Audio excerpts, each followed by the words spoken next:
Hey guys, welcome back. I hope you are having an amazing day. Let's get right into the stories. The first one is a pro-revenge story. I'm Katie, 32F, and I've always been a pushover who tries too hard to please people. I've worked in marketing for over 12 years now. Throughout my career, I've had a mix of good bosses, mediocre ones, and some real nightmares. But there's one that stands out as the absolute worst. This story is from about 3 years ago. Jenna, late 40s, was the vice president of marketing and sales at a medium-sized retail chain. She joined the company a couple of years after I did. Rumor had it that she was the fourth choice for the position and only got hired to appease the shareholders.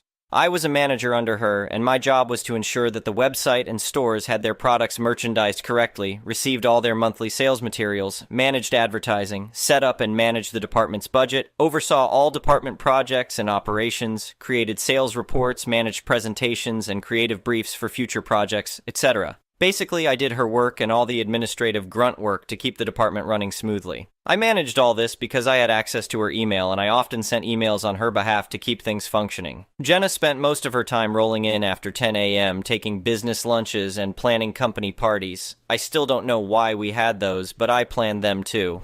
I constantly questioned why she blew so much of our budget on these events when we didn't have the resources for any of it. Jenna told me to take from future months' budgets to cover the current month's overspending. So, at the start of every month, I had an original budget, and by the end of the month, I had to turn in an edited budget, edited under Jenna's direction, that made it look like Jenna's spending was under control. This is important for later. I definitely made mistakes here and there, being in charge of so many tasks, and I constantly found myself working 12-hour days, split between being in the office and working after my kid went to bed. I also had to work on weekends before my family woke up and after they went to bed. During Jenna's first major holiday season, sales were abysmal. Jenna kept changing her mind on the visuals for the stores, kept bringing on new advertising and PR agencies to boost sales. All these agencies were run by her personal friends, and ignored our buying merchandise team's planned promotions for her own better ones.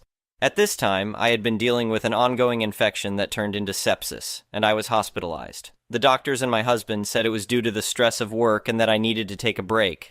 As I recovered, I realized how much I was hurting myself, my family, and even the company I worked for. Eventually, my old habits got the best of me, and I got on my phone and checked my and my boss's emails. What I found made my blood boil. First, I got a lovely bouquet of flowers from upper management wishing me well, and I knew that Jenna had organized the delivery. She sent me her favorite flowers. I went to her inbox to file the receipt in the correct folder to send to accounting when I got back. At the top of her inbox from the past 3 days were emails clearly not related to business. What I found in her emails was Jenna emailing her personal friends complaining about how I can't just shake off sepsis and get back to work. She also complained that she couldn't find any of my notes, spreadsheets, or documents for any of the work she was technically in charge of. They were clearly labeled on our shared drive.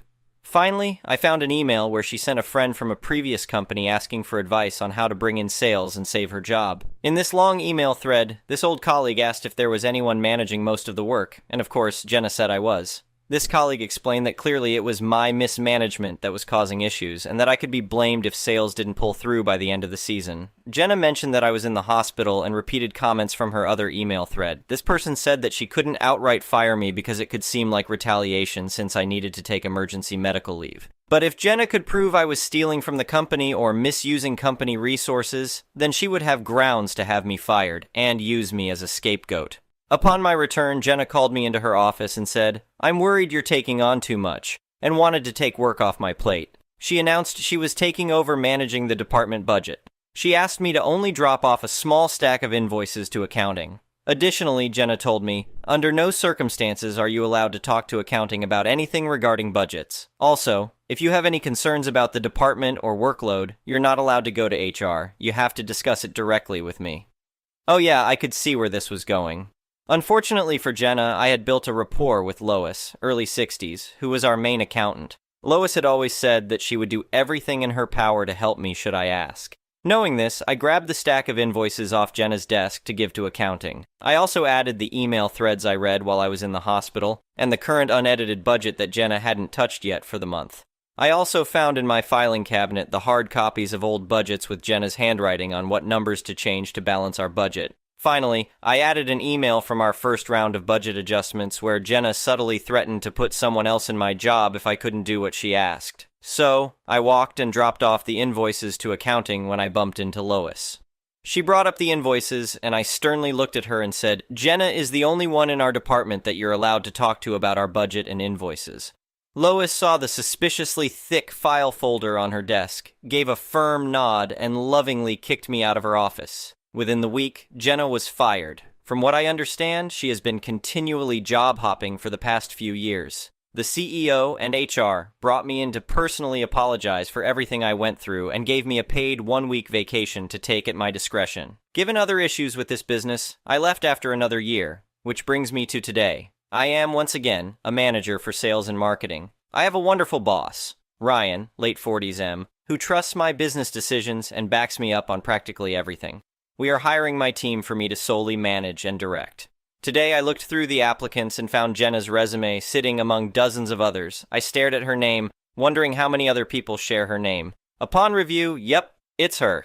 She definitely fell down the corporate ladder, with VP of our old company being the highest title she earned. And to no surprise, she embellished her achievements, claiming the work I managed as her own, and claimed she generated an 87% sales growth during the holiday season at our previous company. As someone who has always been a people pleaser and firmly believes in giving everyone a chance, it has never been so satisfying to click disqualified. The next one is an entitled people story. I've lived in my townhouse community for over 5 years now and really love it here. The homes are nice and well maintained, the neighbors are friendly, and the homeowner association keeps everything looking neat. There's a shared parking lot for all the residents with spaces clearly marked for each unit. Well, about 6 months ago, this new guy moved into the unit across from me. Right away, I could tell he was going to be trouble. He blasted loud music at all hours and revved up a huge, loud motorcycle in the parking lot. Definitely not the typical homeowner here.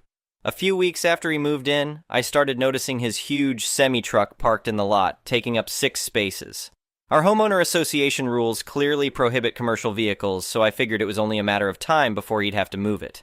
But day after day, that truck just sat there, making it harder for other residents to find parking near their units. Finally, after a week of this, I decided to politely ask him to move his truck. I knocked on his door on a Saturday morning. "Hey man, just wanted to give you a heads up that we're not allowed to park commercial vehicles in the resident spots. Could you move the truck to an off-site lot or something? It's making parking tough for the rest of us," I said nicely. He got real defensive right away. "Listen, I park where I want. I pay to live here just like anyone else. There's no law against me parking here," he yelled angrily. I tried explaining that it was against our homeowner association covenants, but he just slammed the door in my face. Real friendly guy. I'd hoped he would cool off and move it, but the truck stayed put. Over the next few days, I noticed more and more residents struggling to find parking, having to park way at the back of the lot thanks to this guy's huge truck taking up so much space. I wasn't the only one getting annoyed. Finally, at our monthly homeowner association board meeting, I brought up the issue, and several others chimed in. They had gotten into it with the new neighbor too, and were fed up. Our homeowner association president said he would send a formal notice about the violation. Just 2 days later, I got a call from the homeowner association president. He told me they had sent 3 notices to the truck owner over the past week, but he was refusing to comply. At this point, they were going to levy a fine against him for the covenant violation. I attended the next homeowner association board meeting, where they held a vote on the fine amount. After reviewing past violations, they landed on a whopping $1,000 per week that the truck remained parked on site. I have to say, it felt pretty satisfying knowing this selfish jerk would now have to pay up. The next morning, I immediately noticed the giant truck was gone. Ha! The threat of major fines finally got through to him. But the victory was short-lived. The very next day, the truck was back in its same spot, taking up 6 spaces. Over the next few weeks, the homeowner association sent violation notices every week, assessing the $1,000 fine each time. After 4 weeks, the fines had reached $4,000, but the neighbor kept refusing to pay and insisted on parking his truck there. Finally, the homeowner association decided to turn the matter over to a lawyer and take legal action. Our homeowner association fees helped pay for the legal costs, and I was more than happy to see this go to court. After reviewing our covenants and violation records, the homeowner association's lawyer determined we had a solid case. Since the resident had been notified multiple times but continued to violate the rules, the lawyer filed paperwork to place a lien on his townhouse for the unpaid fines. A few days after receiving the lien notice in the mail, I looked out my window to see a tow truck in the parking lot. The stubborn neighbor's truck was finally being towed away, much to the happiness of surrounding residents. The neighbor got home while his truck was mid-tow and ran out freaking out. The tow driver showed him the paperwork from the homeowner association lawyer authorizing the tow. He called the police trying to claim the homeowner association was stealing his truck, but after the police reviewed the homeowner association covenants and violation records, they told him it was a valid tow and legal action by the homeowner association. Ever since his precious truck got impounded, the loudmouth neighbor has kept his head down. No more crazy parties or noise complaints like before. And he's stuck paying those massive fines, or the unpaid amounts will be taken from the sale of his home if he tries to move. I'm proud of our homeowner association for standing their ground against this jerk. It just goes to show, you can't keep violating the rules forever without consequences. We can finally park in peace again. The next one is a petty revenge story. 20 plus years ago, my wife and I bought a grill from Home Depot. We happened to go to one that was a few miles from our house, even though there was one closer. Got it home. My wife was super excited as it was a really big purchase for us at the time. The next day I am at home putting it together, and when I get to the stand, it's just not working. It takes me a bit, but I realize there is definitely something wrong with the stand. So I call the Home Depot closest to me to see if, instead of taking the entire grill apart to put it back in the box, I can just return the stand. I'm put on hold for a long time. So long I call from her cell and ask if they are aware they have had someone waiting on hold for X amount of time. I want to say 30 minutes, but not sure. They transfer me to someone in outdoors. I explain the situation and ask if I can just swap out the stand. He tells me no. Keep in mind I still have the receipt and just bought this less than 24 hours earlier from another Home Depot. I nicely ask to speak to a manager because I realize he probably doesn't have the authority to say yes. Not his fault. Manager gets on the phone and I explain everything, including the wait on hold. Nope, I have to bring in the entire grill.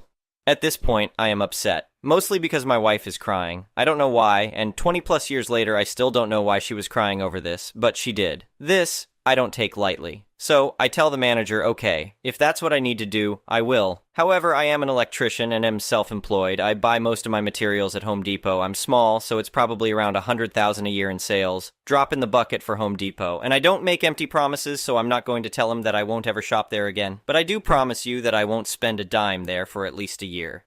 He says that he is sorry and wishes there was something he could do to change my mind. I remind him that there is. Just swap out the stand. He still says no. Okay, we're done. Promised kept. I not only didn't spend a dime there for a year, it lasted over 15 years. And in the last 5+ years, I have only shopped there a handful of times. However, I would go in there anytime I needed to return items. And when I would do returns, it would be a bunch of miscellaneous items and usually be $500, $1,000. I did this for 2 reasons. First, most stores, when they get returns, they are counted as negative sales, regardless of where they are bought. So not only did they not get the sales credit for the things I bought, they got negative sales for the things I returned. The second reason was to fill out the survey on the receipt. I would never ding the cashier who helped me do the returns and would often praise them, but I would always put in the comments my experience with the grill and the manager and why I would not spend money in that store. For the record, I called the store that we bought the grill at and they were more than happy to just replace the stand. Even after I told them about the other store, they seemed confused as to why they said no. The next one is a malicious compliance story. Backstory. I have a 5-year-old daughter with my ex-wife. We broke up about 5 years ago. We had some ups and downs during our marriage. We never argued or fought per se, but we did negotiate a lot with strong emotions and opinions, yet we always managed to find some common ground to stand on together. That's why it kinda caught me by surprise when she told me she wanted a divorce. I cried for a couple days, went fishing, and then started planning on how to figure things out. Because neither of us had enough income at that point to keep our car and/or house, we agreed that I should take care of selling the car and she would get a realtor to start selling our home. Well, turns out I had to do both. Anyway, we had more debt than money, and she tried to leave all the debt to me while she would start from a clean slate. I wouldn't let her, and I made sure everything we owned and every bit of debt would be split evenly. We agreed that our daughter would live with both of us, splitting the time evenly as our daughter had the right to having 2 parents. We promised each other to act civil. This didn't last long. We also had agreed that since our salaries were pretty even, neither of us would pay child support. We also agreed that she would take care of buying most of the clothes, etc. for our kids since she would get the child benefit, about €100 a month here in Finland paid by the government to support raising offspring. After the breakup, she started mail ordering new furniture for herself, even before she had found a new apartment for herself. Kinda obvious, but she really didn't have the money for it either. 2 weeks later, she moved out. A week later, I heard from our kid that she had a new man. I didn't really care, just raised some eyebrows. She would often call in sick to her work, usually BS reasons. And when her boss gave some feedback, she didn't fix her attitude, but instead she just quit. She applied to a school and got in.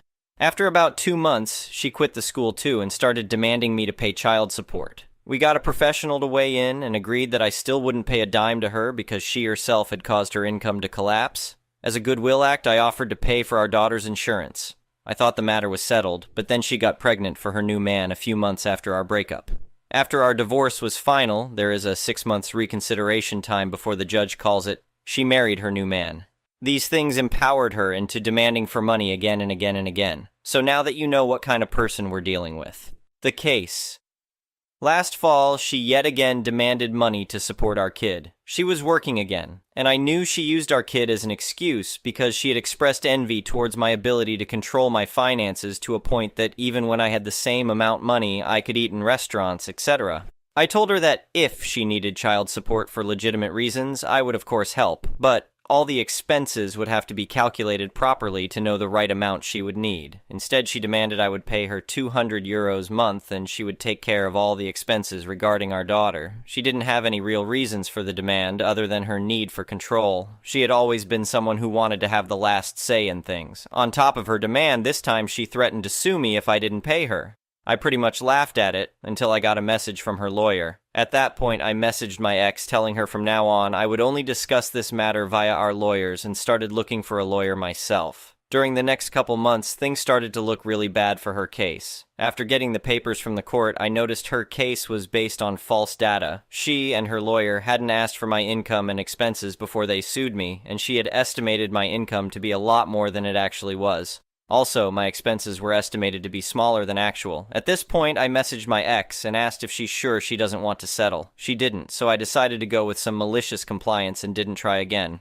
After we both calculated every income and expense of both parties with the help of our lawyers, I, and my lawyer, confirmed that she had enough money to raise our kid. Not only that, it turned out she actually had more money than me for it. Monthly income minus living costs, medicine, etc., etc. I burst out laughing at the absurdity of her case, even more so when she tried to twist things to her favor by sending false evidence to us and the judge, which we noticed instantly. A couple days go by and my lawyer calls me. She had gotten a call from my ex's lawyer saying he had noticed my ex is lying and the whole case is based on lies and the lawyer wants to settle. It looked like my MC wouldn't go through, until my lawyer got a message that for some reason they won't settle after all. Game on. The judgment. We went to court.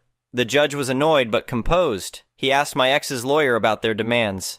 The lawyer started by saying, "First, I'm going to tell a bit of the backstory," and the judge cut him off, telling him to just state the demands.